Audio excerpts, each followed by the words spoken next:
What's up, guys? Barry Gaming here, back with some more Idle Heroes, and today we have the new and more powerful Broken Spaces coming our way. Now, typically, 8 and 9 is already a challenge for a lot of players out there, even if we just change to our PvE style team that we're going to launch right here.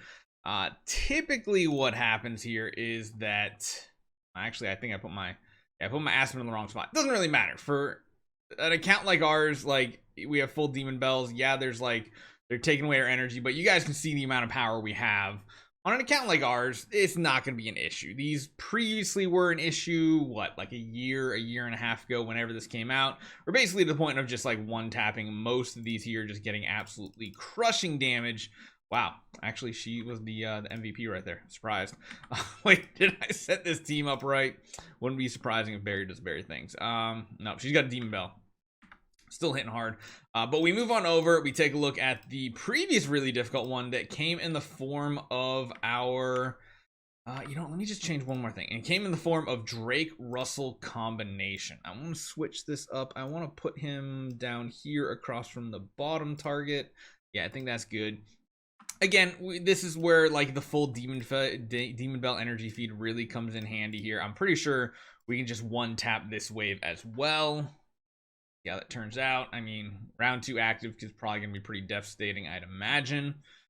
It's to the point where, like, now that we have Divine Power Gap, we have, like, an upgraded Lord of Fear Aspen with Destiny Transition. Things like this become extremely easy. However, I've seen a lot of people run into the mistake of, in the new 10 and 11, previously you saw our damage looking like this. It is a huge discrepancy of damage, because you can see how much damage we did there. That's what, 4 quadrillion? No, trillion? Million, billion, trillion. Yeah, 4 trillion.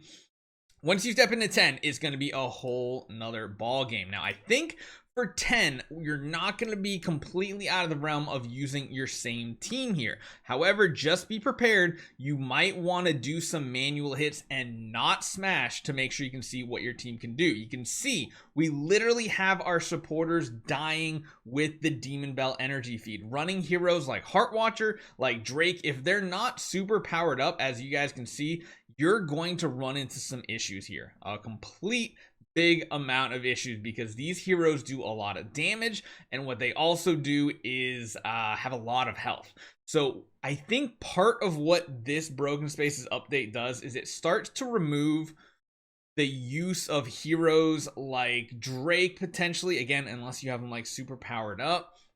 It kind of removes the power use of using like a Heart Watcher, unless you're substituting in different heroes, like things like maybe I don't know, Hyperspace Hunter Ilamok to give them tons of shields. You can even see, though, our Transcendence heroes are even eventually dying off.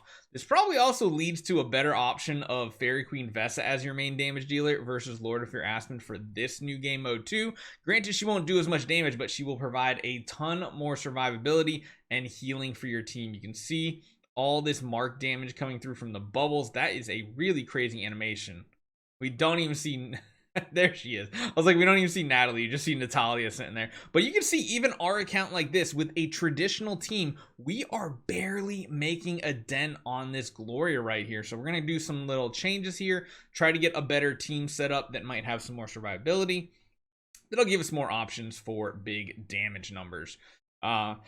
Now, going for like a Demon Bell energy feed, I think is still viable. However, some of your heroes might need to be geared a little bit differently. We'll have to see. I think adding, again, Hyperspace Hunter Ilamok into your team is going to be very important. Heroes like maybe Doom Terminator Vulcan, though, not a bad option on your team just because of the fact that there's multiple targets, so could do more damage than the Lord of Fear Aspen, considering Drake doesn't seem as viable unless you're willing to invest a lot in him. Which technically for your Lord of Fear Aspen, Drake is a worse tenant than an Aspen tenant. However, if he's super powered up, he might actually survive in game modes like this. So that is something to consider if you want a slightly weaker Lord of Fear Aspen, but you want to get these rewards. That is going to be a trade-off, but you guys can see around 15, we basically have like our 2 main householders as the only 2 actually surviving and getting through this. So... that took about 3% off, and that's from someone like me. So again, do not smash this right away. You're probably going to use all your tickets, and then you're going to be crying. So I'm pretty much at the point where I'm like, you know what, we're literally just taking all the heroes out that we don't typically use. We're going to throw a couple heroes in, one for survivability, one for potentially more damage. I do think because we're not getting actives off every round anyway, we can probably afford to run 2 of these heroes in like we got to change a couple things up here too. We need to change things. Probably like Mark Purify would be the play for heroes that we want to be like supporters and not straight up damage dealers. Well, there is CC. There definitely is CC, so we want to make sure they can get out of it. Do we care about it for the damage dealers? Not as much, I don't think. This is definitely wrong because this is from Void campaign previously.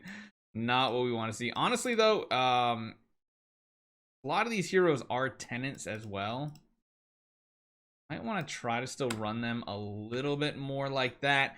And then again, I think we can kind of afford to just run like a second Antlers Cane hero here and just go real crazy with it. I feel like being CC for 1 round wouldn't be the end of the world. I do want to get rid of this and give him like more skill damage.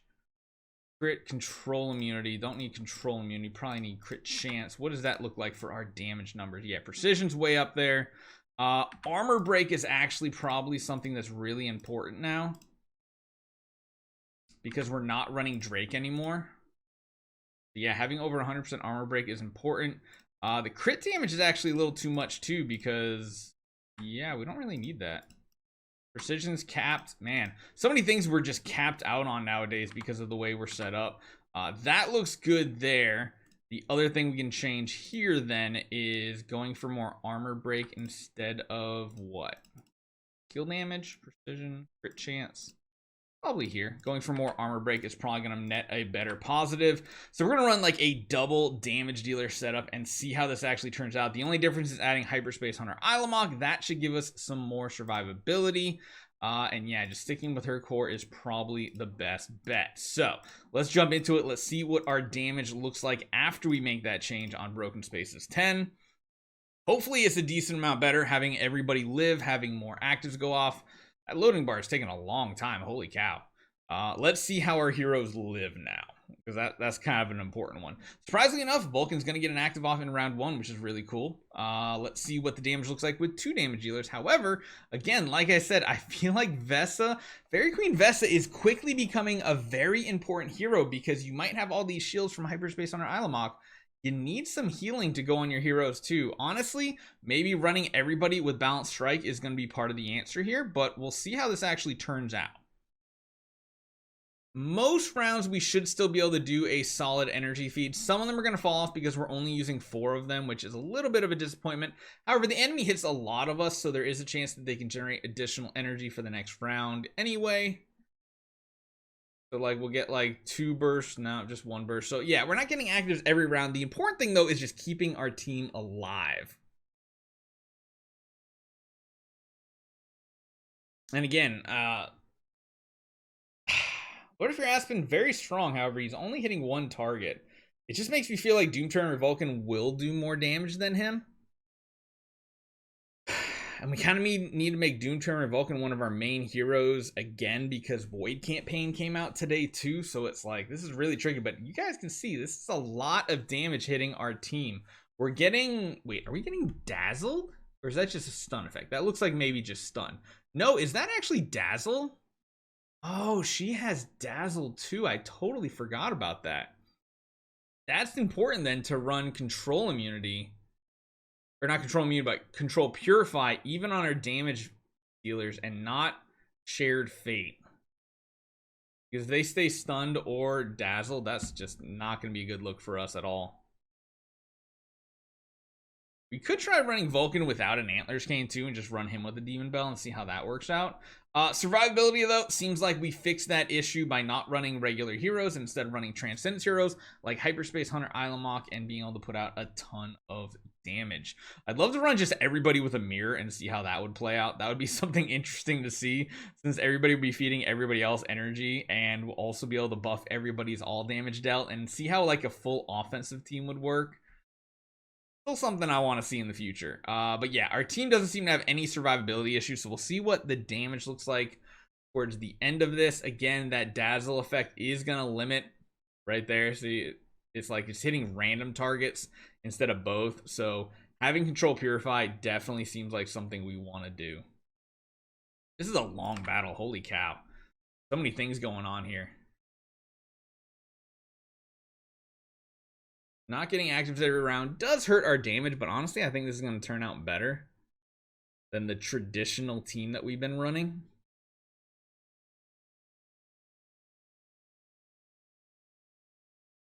Oh, that's a big active. I saw that health bar move a ton. I think honestly having a doppelganger Natalia on our team too is really strong, because if you do have attack reductions and stuff like that on the enemy, she's going to be able to replicate those with her active ability. It's going to turn out pretty solid. Good survivability, because the enemy's just not going to be dealing as much damage either. But as you guys saw, I mean, we might be able to substitute out like... Oh man, maybe substitute out the Vulcan and the Doppelganger Natalia and keep Hyperspace Hunter Ilamok in, and then maybe you can have like your more traditional team in here. But you can see that it is moving. We do have a weakness disclosure coming up from our Vulcan on round 15 as well. So round 15, we should be able to pump out a ton of damage right here. So that was a pretty solid hit. We got a couple people to go first. We have full energy feed, which means he has a ton of extra skill damage too. I'm intrigued to see what their health bars do right here. They have no damage reduction, no armor, no nothing. Pretty solid damage. Wonder who did more damage out of the two. I'm intrigued to know at this point. Let's see what the final damage number looks like. Everybody lived. Yeah, so we did what's that? E to the 14, that's what, 129 trillion damage then. Still, Lord of Aspen being the main hitter here is the big thing. So maybe what we should do for the next hit, don't worry, we'll just skip it. I just want to see what it looks like. Honestly, dropping him back out and putting someone like Heartwatcher in just to see if she can survive long enough to get what she needs done. Give her her Demon Bell, because we do want to go for full energy feed. That looks really solid. See if she can survive, because if she can survive, then that's absolutely amazing. That's what we need her to do. We need her to get those Heartwatcher marks built up as fast as possible and keep her going, all the better. So let's see what this looks like. Can she stay alive? We'll watch the first couple rounds, because again, if she can get a block off, that's important for her shielding. Eesh. Oh my god, she almost dies in. Oh yeah, no, she dies like instantly. That is not good. Surprisingly though, with just the Lord of Fear Aspen, I don't know how that worked, but we actually did more damage. And you guys can see it's still taking quite a bit for us to get that done as well. Yeah, he does have control purified, so that's good. So instead of her, maybe instead we could run Drake.